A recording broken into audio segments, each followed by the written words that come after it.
Yasodanandana Prahladananda Yasodanandana Prahladananda Yamunakira Anacharya Yamunakira Anacharya Jaya Radha Madhava Kunja Bihari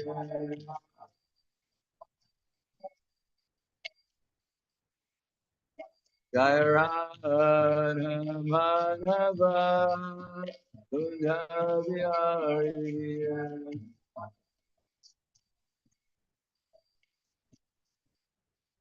Jaya Radha Madhava Kunja Bihari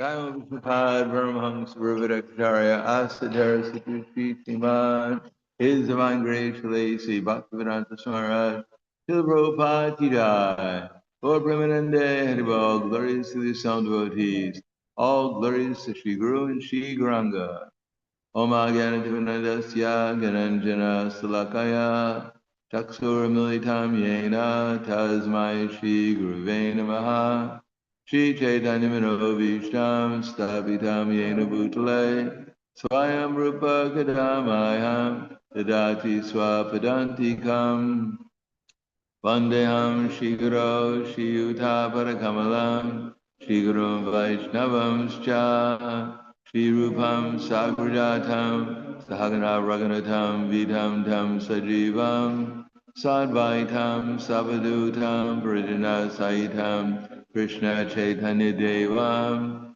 Shri Radha Krishna Padan Sahagana Lalita Shri Visakan Vitam Scha Hey Krishna Karna Sindhu Dinabando Gopate Gopesha Gopika Kanta Radha Kanta Namostate Tapta Kanchana Gaurangi Radhe Vrindavaneshwari Vrishabhanu Siddhi Devi Pranamami Hari Priya Panchakapa Trivescha Kripa Sindhu Vyavascha Patiranam Pavanebhyo Vaishnavebhyo Namo Namaha Shri Krishna Chaitanya Pranityananda Advaita Gadadhar Srivasadi Gaura Bhaktivinoda Hare Krishna Krishna Krishna Hare Hare Hare Rama Rama Hare Hare Om Namo Bhagavate Vasudevaya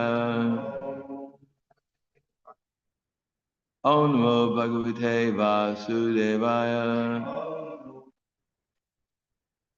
Om Namo Bhagavate Vasudevaya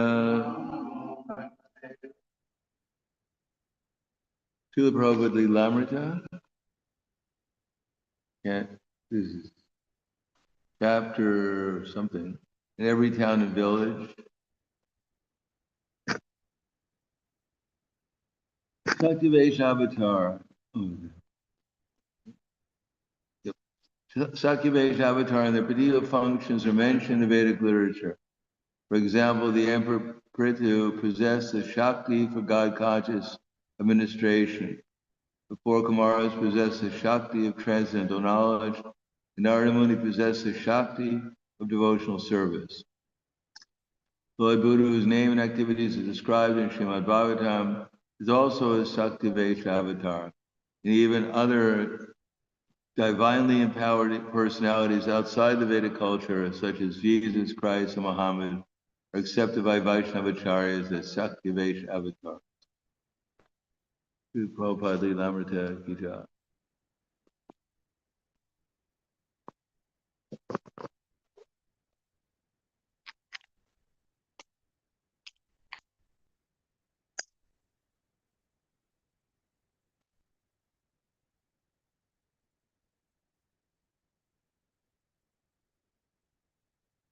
So today is the disappearance day of Srila Bhaktisiddhanta Saraswati Prabhupada. Srila Prabhupada, on such a disappearance day, would point out that for the Acharya, there is a disappearance here, it means the appearance somewhere else. Just like the sun, when it disappears from our vision, it doesn't disappear, it simply appears somewhere else. Similarly, the Acharya comes and gives his teachings and then goes somewhere else to continue on with the mission of Lord Krishna and Lord Chaitanya Mahaprabhu. So Srila Bhakti Siddhanta Saraswati Prabhupada was such an Acharya who appeared in the family of the great Vaishnava Srila Bhaktivinoda Thakur Kedarnath Adhikar, who was a magistrate and the principal person who was managing the Jagannath temple. He saw that there was a need to reestablish Chaitanya Mahaprabhu's movement, which had been overtaken by or superseded by different types of Sahaja movements, the owls, the vowels, the Saki Bakis, etc. He felt a need to reestablish the pure teachings of Lord Chaitanya, and he understood that he needed a successor, so he prayed to Lord Jagannath, to Lord Krishna, Chaitanya Mahaprabhu, to send him a successor, and that successor was Srila Bhaktisiddhanta Saraswati Prabhupada, who established from his early beginning, was indicated to be great personality, and Prabhupada gave the example in one disappearance lecture that when he was only a little baby, Lord Jagannath's Rath Yatra was going on, and it stopped before Bhaktivinoda Thakur's house, and his wife took the little baby and brought it up to the lotus feet of Lord Jagannath on the cart, which he was the magistrate's wife. She was allowed to do that. And when she put the head of her son on the lotus feet of Lord Jagannath, one garland fell off Lord Jagannath and landed on Bhaktisiddhanta Saraswati Thakur. Similarly, Prabhupada gives the example of when he was a child, 3 or 4 years old, or maybe 2 or 3 years old. One day he took a mango that was supposed to be offered to Lord Jagannath, and he ate it. And Bhaktivinoda Thakur mildly rebuked him that he should not eat anything which is not first offered to Lord Jagannath. And although he was only a small child, 2, 3 years old, he took it so seriously that throughout his life he never ate a ripe mango again. Whenever he was offered a ripe mango, at least, he'd always say that I cannot eat a ripe mango because I'm an offender. So such is the mark of a great Acharya who took Krishna consciousness so seriously. Similarly, he established the Gaudiya Math, which was a predominant movement within India. He established around 60 centers there. He sent disciples to the Western world, specifically to England and to Europe, in order to try to establish Krishna consciousness there. And he understood that in Kali Yuga, it is not that always one is going to be able to provide an Acharya, and therefore he also set up the management system or suggested the management system of a GBC, because generally speaking, in the absence of Acharya, then everyone has their own viewpoints on everything, including Krishna consciousness. And therefore he felt that collective management would be assuring the continuation of the disciple succession, and that eventually by such collective management, someone or someones would come to the platform of actually understanding what Chaitanya Mahaprabhu's mission is and fulfilling it. And Srila Prabhupada continued on with the same idea. He didn't appoint anyone as the next leader. He felt that everyone had the opportunity who's hearing the teachings of Srila Prabhupada and following them, become the next leader. that the next leader would emerge, not necessarily out of the ranks of the administrators, but it would emerge out of the ranks of those who are actually seriously taking to the process and trying to execute it. Therefore, Prabhupada emphasized, at least at the end of his appearance, that we should learn cooperation. Cooperation is the mark of a person who's trying to reach the Madhyama Adhikari platform, not necessarily on the highest platform of realizing Krishna, that Krishna and his name are non-different, or as one has realized one's spiritual identity, or one is fully 100% dedicated in one's body, mind, and words to spreading Krishna consciousness, but at least by some cooperation, some assistance with each other, trying to elevate each other in Krishna consciousness, that amongst Prabhupada's followers, someone or someones would emerge who would actually understand the mission of Chaitanya Mahaprabhu. So that this simple succession could go on, and that people can be benefited by understanding what the actual path is to becoming conscious of Krishna. Because most people aren't interested in becoming conscious of Krishna. In fact, most people are perfectly happy being unconscious of Krishna. But for those who actually want to become conscious of Krishna, a clear direction has to be there. And therefore, Prabhupada gave us his books, so that taking shelter of his books, even one is the GBC, for instance, is supposed to be the highest managerial authority, but to manage the movement, which is not a material movement, it's a spiritual movement, still, it needs guidance from Prabhupada's books. Assimilating the books, collectively trying to reach decisions based on Prabhupada's instructions, example, so that one can come up with the best possible solution to problems, and that by trying to execute such problem or try to solve such problems under the guidance of Prabhupada's books, instructions, and example, that one can at least learn from experience.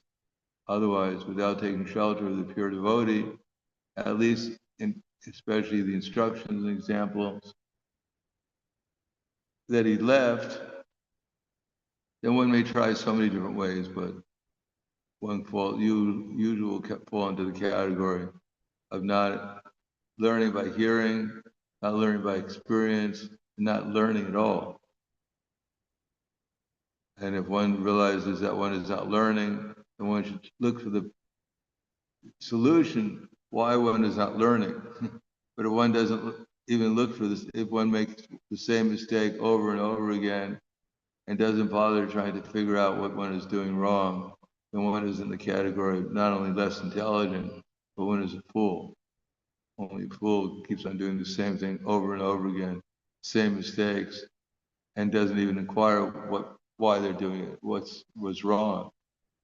So, solution to the problem is to take shelter of the Mahabhagavad Srila Prabhupada, who saw everything objectively and clearly, at least especially in terms of helping us become conscious of Krishna, which is what this movement is meant for.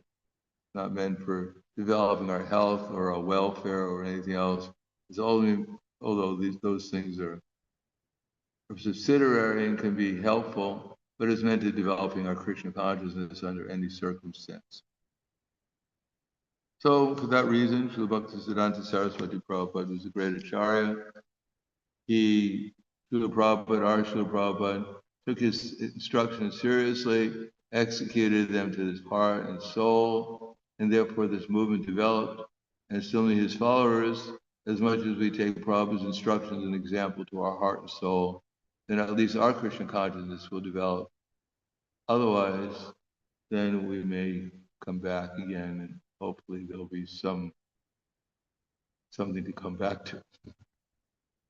That will help us progress further in Krishna consciousness in our future sojourns in this material world. So today we're reading from the Srimad Bhagavatam, Canto 5, Chapter 17, The Descent of the River Ganges, and we're up to text number 5. No, I don't. Yeah, I'm not even so sure. There'll be some purport in there. So this Bhagavatam is for our imagination, because it's probably not going to be within our lifetime's experience. But at least we can try to imagine and try to see the logic and the organization behind the universe. The universe is not going on accidentally. It's going on in a very systematic way, not in any way that one can imagine by oneself. And every creation is somewhat different, but this is some creation that Shukadeva Goswami is describing. It's not to us, for us to try to realize. It's beyond our capacity in the present lifetime to realize what's being described, but at least to acknowledge that there's a universe out there beyond our experience, and that we should try to appreciate that whoever created it had some vast intelligence beyond our comprehension.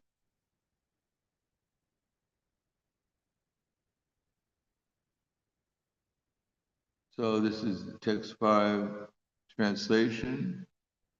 On top of Mount Meru, the Ganges divides into 4 branches, each of which gushes in different directions, east, west, north, and south.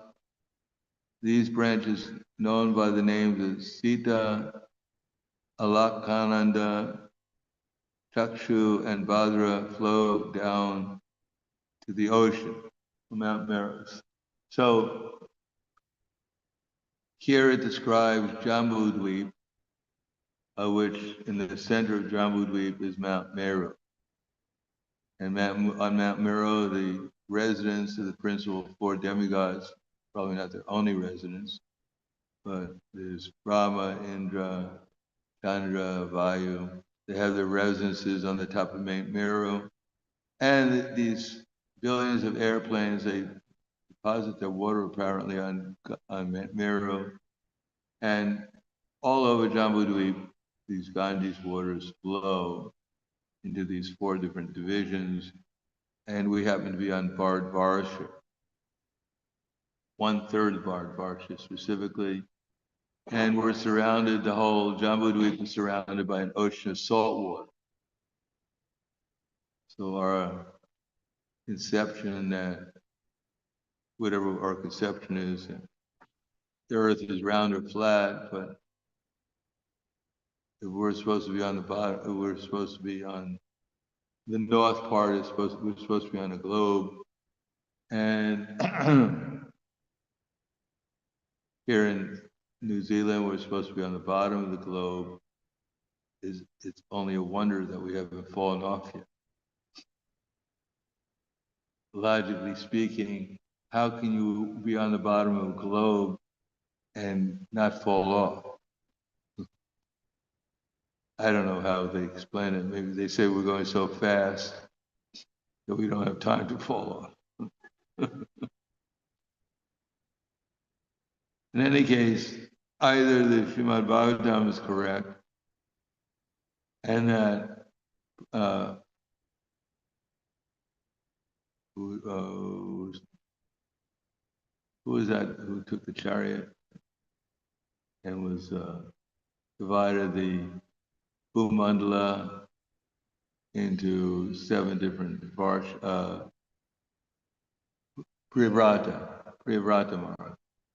So either Priyavrata Maharaj divided Bhumandala into 7 different varshas and 7 different oceans, or Bhagavatam is just a fairy tale. So if we're on a globe, then the question is that why is it that, for instance, spinning, why is it that if you go east or west, it takes you the same amount of time to get to the place? In other words, if the earth is spinning, then if you're flying the opposite direction, you should get there quicker.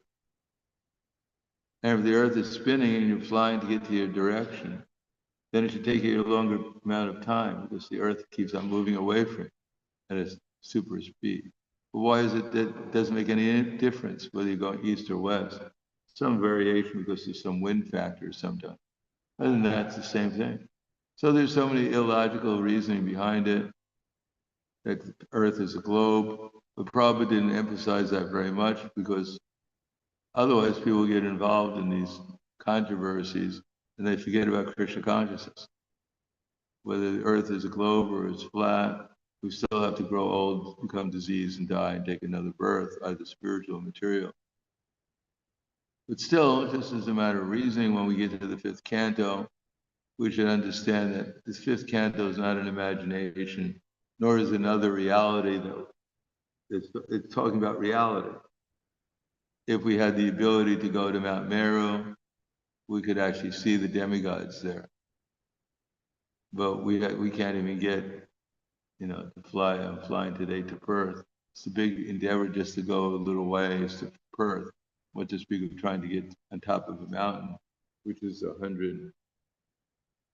I forget how many yojanas high. 80,000 yojanas high, which is like 8 times 640,000 miles away. More than that, actually. But anyway, just an estimate. So we may not see these things, but at least we can understand that something, this conception. Not that we should finally decide that the Earth is flat and spend our whole life trying to convince people that the Earth is flat.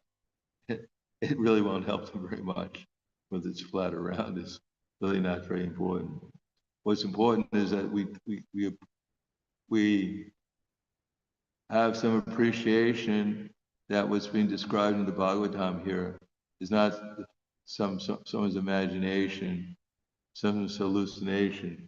It's actually Shukadeva Goswami, who's heard from actually real authorities about how the universe is actually situated, and try to appreciate that for whatever that the scientists, when they look up in the sky and they think that the whole universe is like light years, it's just their imagination. And when they say they went to the moon or Mars, it's just they're just collecting money for their daughter's wedding. That's all. Nothing more than that. And just like for the moon planet, they said they took so many pictures, thousands of pictures, tens of them. And yet, when they were asked to supply those pictures, they say, somehow or another in our archive, everything was lost.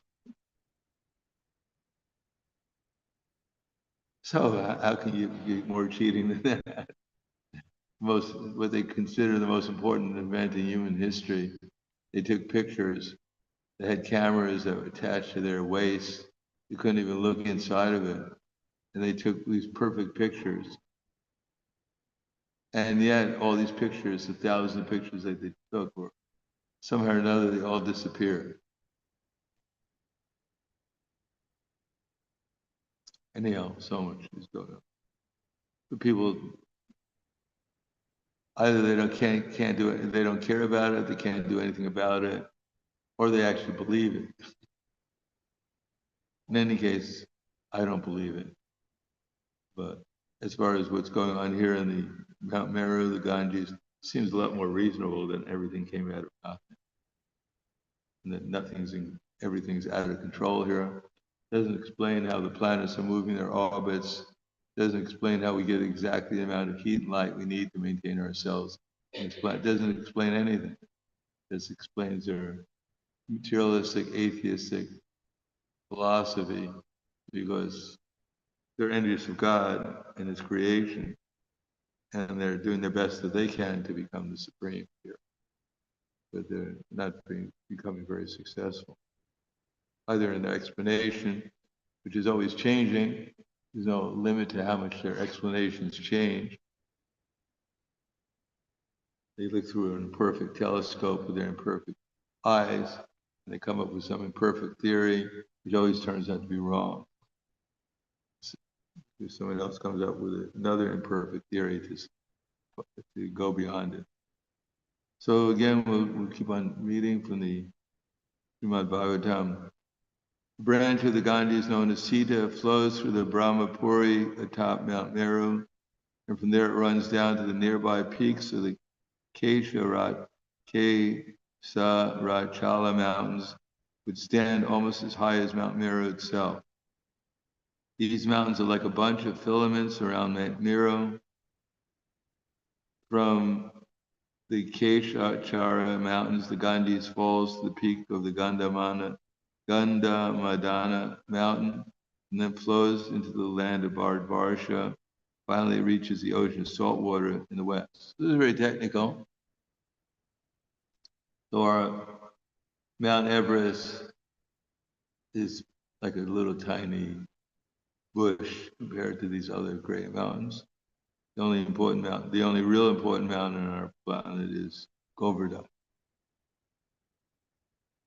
And even that is sinking due to some curse by the Dronachala. So again, the branch of the Ganges is known as the Sita. So this is, flows through Brahmapuri. So this is where locating more is exactly. So there's a branch called Sita, and it's flowing through Brahmapuri where Lord Brahma lives, top Mount Meru. There it runs down to the nearby peaks of the Kesarachala mountains. So I don't think we've seen the Kesarachala mountains because it's near Mount Meru, I guess, and its peaks are quite high, obviously. It stands almost as high as Mount Meru itself. So there's a mountain called the Kesarachala mountains, which are near Mount Meru, which is 120,000 yojanas high. It's quite high. I think they say around the Earth planet, supposedly like 24,000 or 30,000 miles around. So imagine something which is hundreds and thousands of miles high. And there's other mountains there. And these mountains are like a bunch of filaments around Mount Meru. So there's all other mountains close to Mount Meru surrounding it. And the Ganges falls to the peak of Gandhamadana mountain. And this is where Priyavrata Maharaj was being instructed by Narada Muni, not a small little hill somewhere. And then Ganges flows through those mountains, the land of Bharatvarsha. And we're just in some part of Bharatvarsha, where there are Ganges. And then finally it reaches the salt water in the west. And we have some idea of where east and west are in this universe. And Ganges is flowing into the saltwater ocean.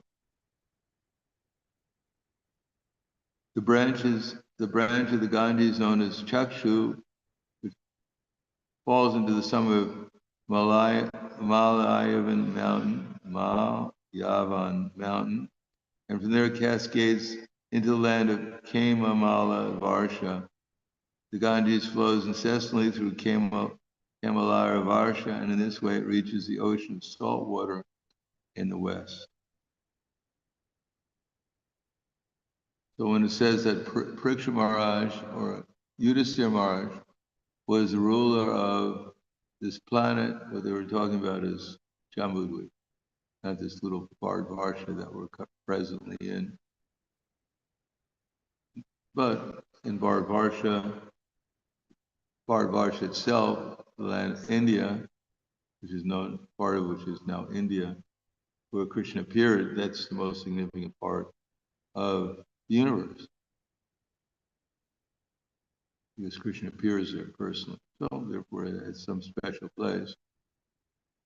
So we might want to feel ourselves special, so at least we know that we've taken birth and know where Krishna has appeared.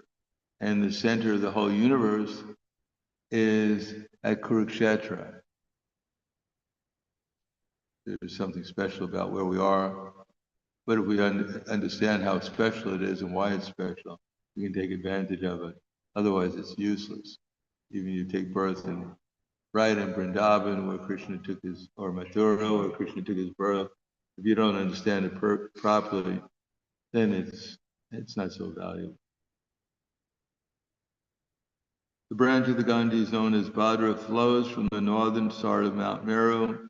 Waters fall into the peaks of Kumudra Mountain, Mount Nila, Sweta Mountain, and Shringavan Mountain in succession. Then it runs down to the province of Kuru, and after that, crossing through the land, flows into the saltwater ocean in the north. So in case you happen to be on a journey and you happen to get to, well, anyhow, it's not, I don't think it's possible in this age of Kali to reach those places, but anyhow, here it's describing for us. Similarly, the branch of the Ganges known as Alaknanda Mount flows from the southern side of Brahmapuri, Brahmasadhana, passing over the tops of the mountains in various lands, falls down with fearful force upon the mountain, peaks of the mountain, Hemakuta and Hemakuta. After inundating the tops of those mountains, the Ganges falls down into the tract of land known as Bharatvarsha, which he also inundates. Then the Ganges flows into the ocean of salt water in the north. Persons who come to bathe in this river are fortunate. It's not very difficult for them to achieve. With every step, the results of performing great sacrifices like Rajasuya and Ashwamedha yagas. Report, the place where the Ganges flows into the salt water of the Bay of Bengal is still known as Ganga Sagara, or the meeting place of the Ganges in the Bay of Bengal. On Makara Sankranti, in the month of January to February, thousands of people still go to the bathe hoping to be liberated. That they can actually be liberated in this way is confirmed herein. For those who bathe in the Ganges at any time, the results of great sacrifices like the Ashwamedha and the Rajasuya yagas are not at all difficult to achieve. Most people in India are still inclined to bathe in the Ganges. There are many places where they can do so. At Prayag, Allahabad, many thousand people gather during the month of January to bathe in the confluence of the Ganges and Jamuna. Afterwards, many of them go to the confluence of the Bay of Bengal and the Ganges to take bath there. Thus, it is a special facility for all the people of India that they can bathe in the water of the Ganges at so many places of pilgrimage. I don't think here in New Zealand you have that opportunity. Although, since the Ganges is flowing into the saltwater ocean, therefore there must be some Ganges there. And according to our consciousness, that will determine what the results are. Even when we go to the Kumbh Mela, when we bathe there, if our consciousness is to give some material benediction, that's most we're going to get from the bath. It won't liberate us.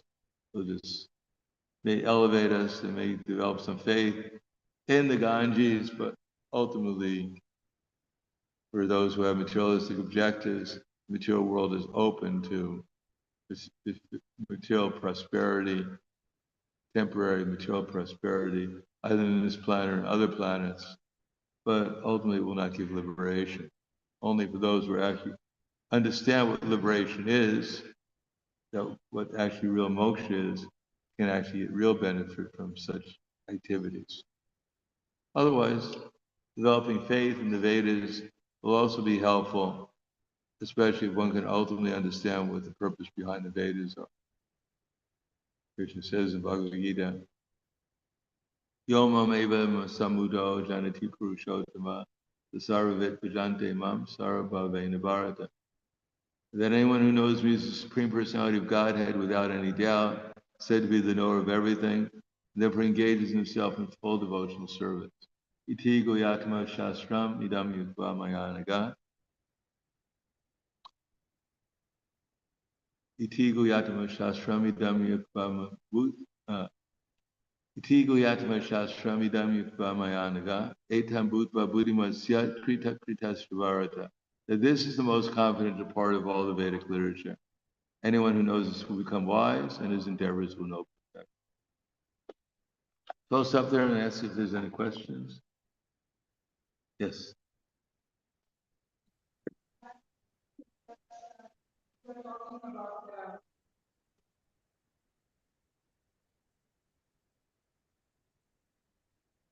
First thing I talked to was Bhaktisiddhanta Saraswati Prabhupada.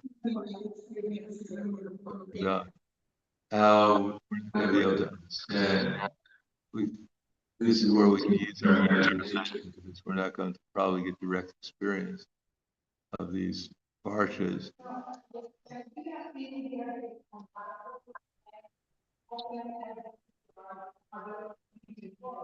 So we have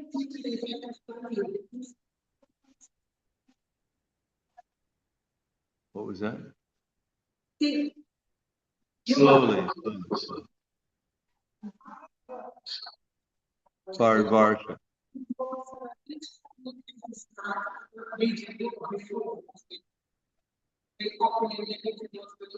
Yeah. Right.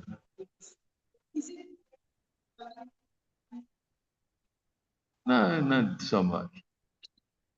Not so. And the higher planetary systems, maybe some. If you're on Brahmaloka, maybe some cloud appears in the sky. Nothing much. It's like, here we're in Kali Yuga, but not every place is equally affected in Kali Yuga.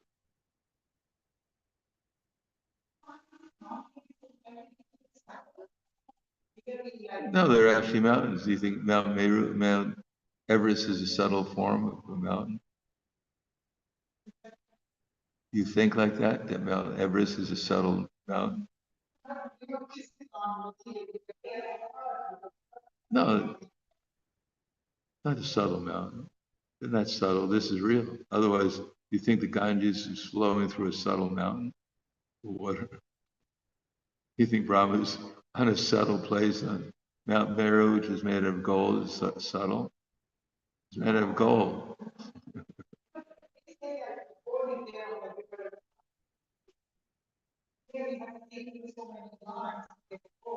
But we're in Kali Yuga.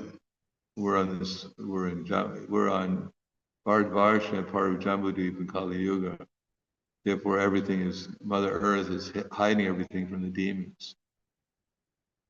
When Krishna was here, Sudama Vipra, when he got the benediction, and he got a palace greater than that of Indra with a Kuro, Sichuan and Kuro, and there was gold and marble floors, and there was so many opulence. It wasn't subtle, it was real. It was, solid. It was made out of the same energy, earth, water, fire, air, ether, mind, intelligence, and false ego. These Krishna says they make up things in the material world. They're not necessarily subtle. Mind, intelligence, false ego, he said, is subtle. Not earth, water, fire, and ether. I know we have little experience. We have but we've been brainwashed and think we know everything. We can't see it; it doesn't exist according to us. We can't see ourselves, but that doesn't mean we don't exist.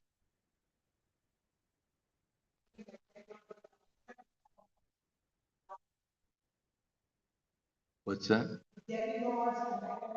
They're not in subtle form either. People saw them when they came here to this planet. You think when Lord Brahma came and stole the cowherd boys, he came in some subtle form that no one could see? He offered prayers to Krishna, it was some subtle form no one could see. His body is also made of the 5 elements. It's just a greater quantity of intelligence and ether, just different proportions. But also Brahma, when the sun god chased after Brahma, or chasing after his daughter, you think he was chasing after some subtle form?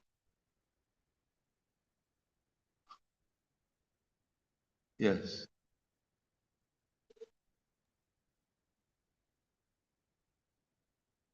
What's that?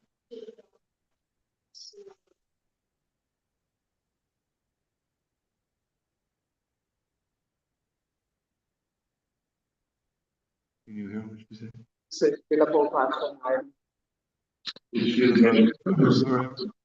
Why not? At least he said, when no one came to a program, he said, "Well, didn't you see? Narada Muni was here. Demigods were. Why not? If he could see Krishna, why couldn't he see Narada Muni?"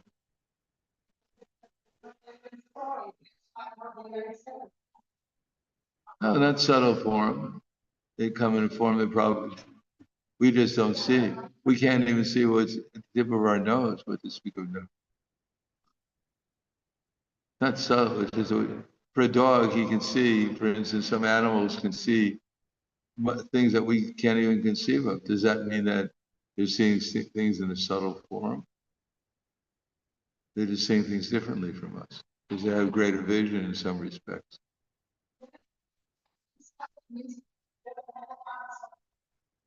What's that?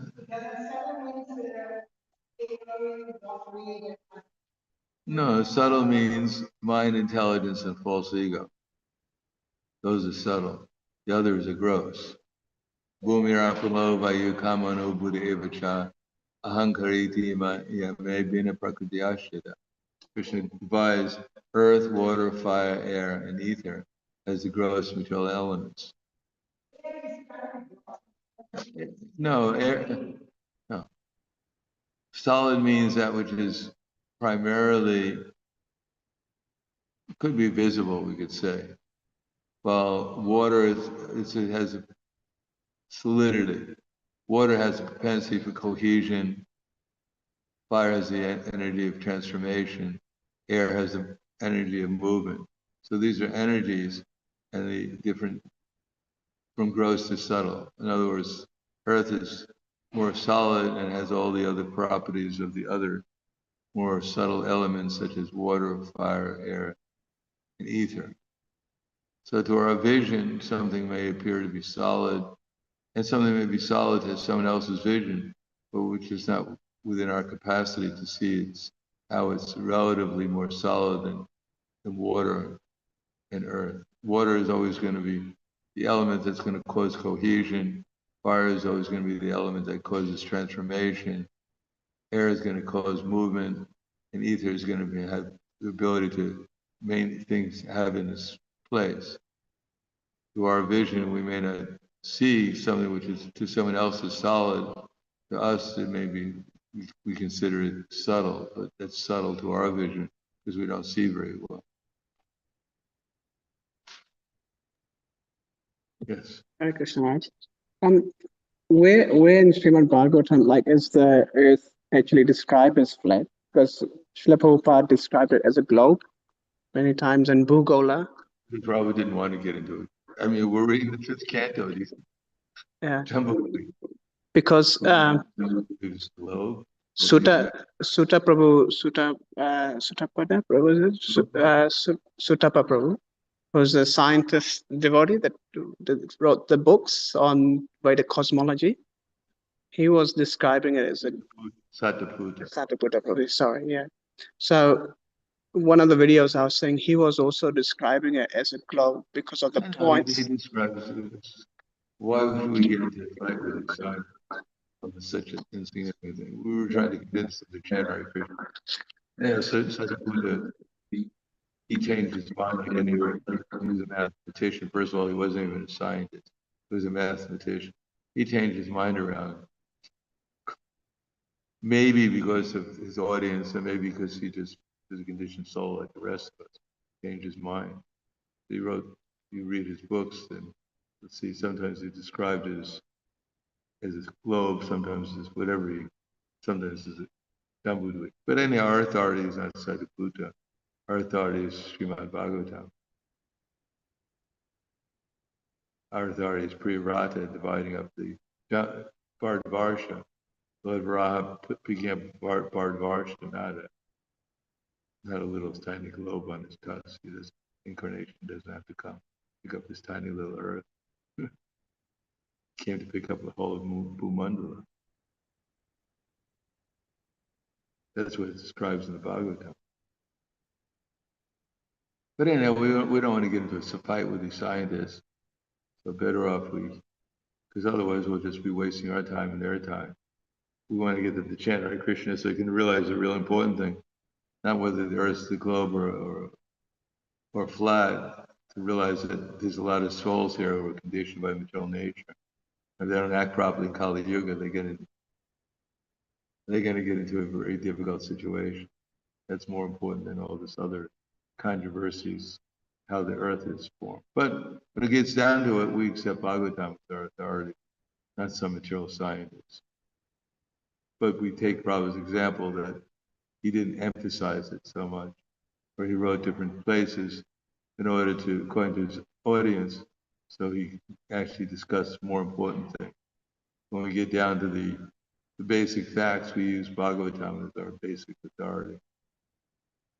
Prabhupada's preaching may have been according to time, place, and audience, but the ultimate authority is the Srimad Bhagavatam. So Srimad Bhagavatam doesn't describe it as a Bhugola. Bhugola, or there's often said Bhugol, gol means round. Does it Bhagavatam? Bhumandala, but the word Bhugola is not in Bhagavatam. Bhugola, gol means round. Yeah. Whatever. Now I'm just wondering, like specifically, is it mentioned that it's like? No, it's can't do the Srimad Bhagavatam.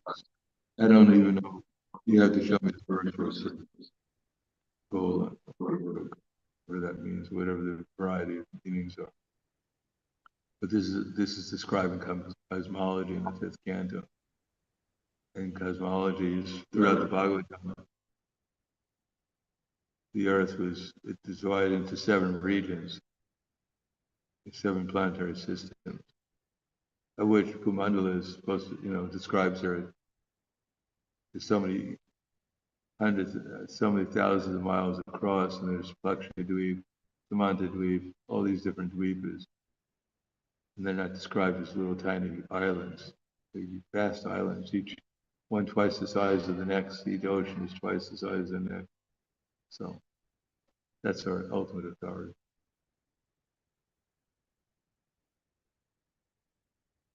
Anything else? Thank you very much. Grantharaj Srimad Bhagavatam Ki Jai. Srila Prabhupada Ki Jai. His Holiness Prahladananda Maharaj ki jai. Siddhanta Saraswati Thakur Ki Jai. Jai.